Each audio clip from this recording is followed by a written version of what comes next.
tell me about that one child that you treated that really stuck with you? Yes, this was probably 6 or 7 years ago. And a patient was brought to me by her middle school science teacher. And the science teacher had taught her for 2 years. And when she first met her at the beginning of seventh grade, Irene was very personable, very seemingly happy. And then by the time she was finishing with Irene at the end of eighth grade, she noticed that Irene had become kind of reserved and withdrawn. And so took Irene aside and said, what's going on?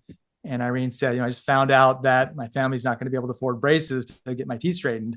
And Irene was 14 years old. She had two impacted upper canines and an impacted upper central incisor.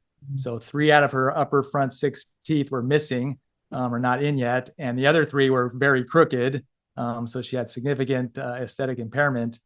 Um, and so Mrs. Johnson, the teacher, found out that we were doing Smiles Change Lives. And so brought Irene to us and said, what can we do? And we said, absolutely, let's get her set up through Smiles Change Lives and get this going. And we're able to successfully erupt all three impacted teeth and give Irene the smile that she really deserved.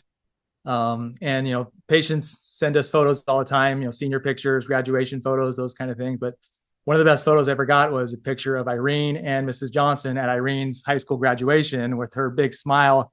She still had braces at the time, so we couldn't quite get her finished up in time for graduation. We tried, but she ended up getting her braces off about a month later.